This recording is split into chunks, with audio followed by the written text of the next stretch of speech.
Back when I was doing my 90-day video challenge, I had this on my list of things that I wanted to share, and somehow I ran out of time. But tonight I felt prompted to share it. So what I'm about to read is an excerpt from a book that was written by a woman named Corrie Ten Boom. Corrie Ten Boom and her family lived in Holland during the beginning of World War II. They were Dutch, and her father was a watchmaker.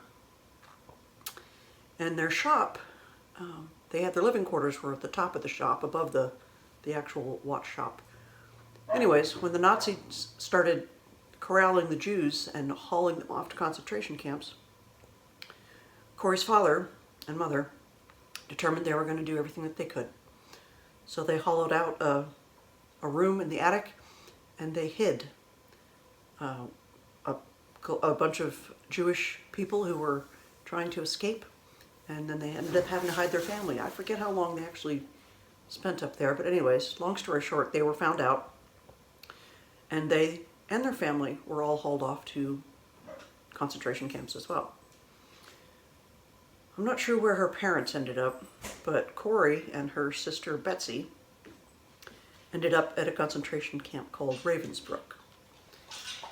And during their time there, of course, they suffered horrible atrocities, as pretty much was the case in all the concentration camps.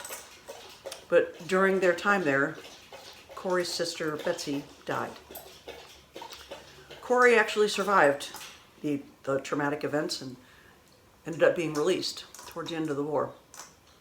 That whole story is a miracle in and of itself, but after her release, as she was assimilating back into culture, she started to share the stories, the experiences that she and Betsy survived, and the way that God was faithful to them.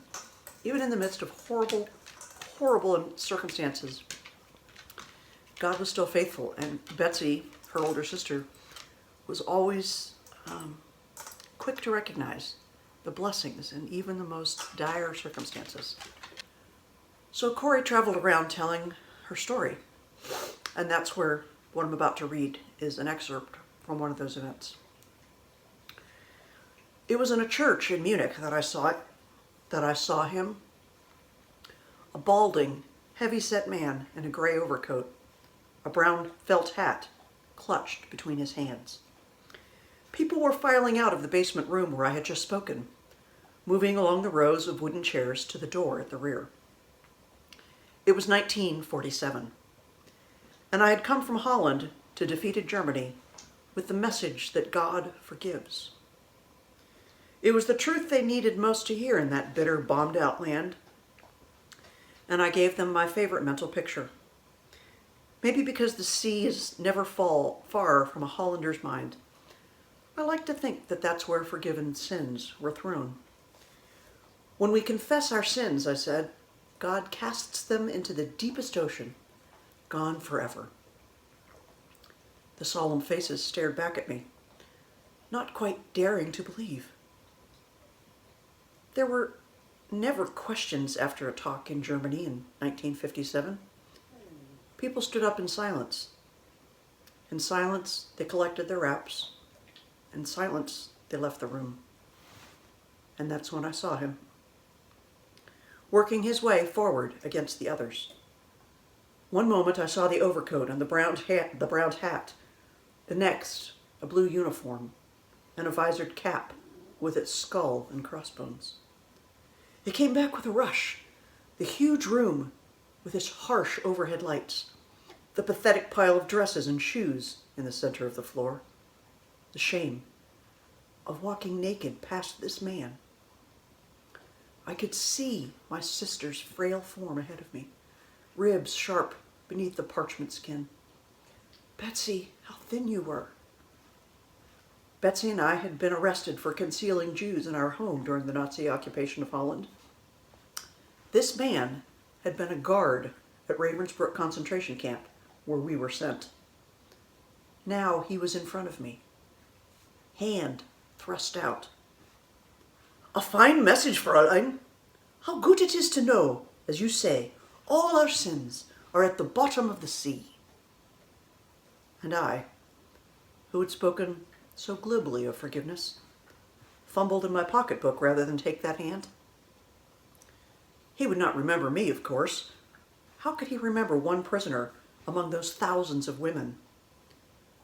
But I remembered him, and the leather crop swinging from his belt. It was the first time since my release that I had been face to face with one of my captors, and my blood seemed to freeze. "You mentioned Ravensbrück in your talk," he was saying. "I was a guard in there." No, he did not remember me. "But since that time," he went on, "I have become a Christian. I know that God has forgiven me for the cruel things that I did there, but I would like to hear it from your lips as well, Fräulein." Again, the hand came out. "Would you forgive me?" And I stood there, I, whose sins had every day to be forgiven, and could not. Betsy had died in that place. Could he erase her slow, terrible death simply for the asking? It could not have been many seconds that he stood there, with hand held out. But to me, it seemed like hours, as I wrestled with the most difficult thing I ever had to do. For I had to do it, I knew that. The message that God forgives has a prior condition, that we forgive those who have injured us. "If you do not forgive men their trespasses," Jesus says, "neither will your Father in heaven forgive your trespasses." I knew it not only as a commandment of God, but as a daily experience. Since the end of the war, I had had a home in Holland for victims of Nazi brutality. Those who were able to forgive their former enemies were able also to return to the outside world and rebuild their lives, no matter what their physical scars. Those who nursed bitterness remained invalids. It was as simple and as horrible as that. And still I stood there with the coldness clutching my heart. But forgiveness is not an emotion. I knew that too. Forgiveness is an act of the will. And the will can function regardless of the temperature of the heart. "Jesus, help me," I prayed silently. "I can lift my hand. I can do that much. You supply the feeling." And so woodenly, mechanically, I thrust my hand into the outstretched hand that was stretched out to me. And as I did, an incredible thing took place. The current started in my shoulder, raced down my arm, and sprang into our joined hands. And then this healing warmth seemed to flood my whole being, bringing tears to my eyes. "I forgive you, brother," I cried, "with all my heart." For a long moment we grasped each other's hands, the former guard and the former prisoner. I had never known God's love so intensely before then. And having thus learned to forgive in this hardest of situations, I never again had difficulty in forgiving. I wish I could say it. I wish I could say that merciful and charitable thoughts just naturally flowed from me from then on, but they didn't. If there's one thing I've learned at 80 years of age, it's that I can't store up good feelings and behavior, but I can only draw them fresh from God each day. Maybe I'm glad it's that way, for every time I go to Him, He teaches me something else. I recall the time some 15 years ago when some Christian friends whom I loved and trusted did something which hurt me. You would have thought that having forgiven the Nazi guard, that would have been child's play. But it wasn't. For weeks I seethed inside. But at last I asked God again to work His miracle in me. And again, it happened.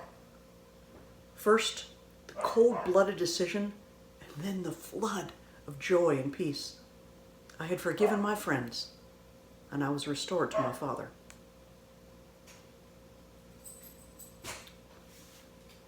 Can you imagine having been through the atrocities of a Nazi concentration camp and then being faced with one of your captors, them having no idea that you recognize them, and them reaching out their hand and asking for your forgiveness? What would you do? Now, granted, pretty sure that no one listening to this has ever been in that situation exactly, but I'm pretty sure I'm safe in saying that we have all been faced with the choice to forgive. No telling what the thing is that we need to forgive someone for, or even if they've asked for forgiveness. That isn't even a stipulation. We are called to forgive. I'm not going to sit here and tell you it's easy. I know it isn't. And there are some things that I have to forgive people for over and over again. Because unlike God, who's able to take those things and as far as the east is from the west, he says, he is forgotten when we confess. We don't have that gift here on earth. I'm sure we'll have it in heaven, but if you have someone in your life or some hurt that you've been nursing, some difficult thing that's happened in your life or that someone's done to you, can I encourage you to step out in faith, to do your part, to reach out your hand, grasp a hold of the one who hurt you. Now, you're not giving them license to continue to hurt you, don't get me wrong, but you're choosing to forgive. And when we act in obedience, I believe God honors that. Well, obviously he does. We just read it. He did it with Corrie. If he did it with her, pretty sure he'll do it with us. So, that's my message tonight. Forgive those who have hurt you. Because forgiveness isn't just for the other person. As a matter of fact, it's more for us than it is for them. You know, they say choosing not to forgive or to hold a grudge against someone is like drinking poison and hoping to kill the other person. It doesn't work that way. Choose to forgive. It might be something you have to do daily. Sometimes it is for me. But God will honor it. And he's always faithful. He will forgive us our sins and cleanse us from all unrighteousness. How could we do less than forgive others? Take care, and God bless.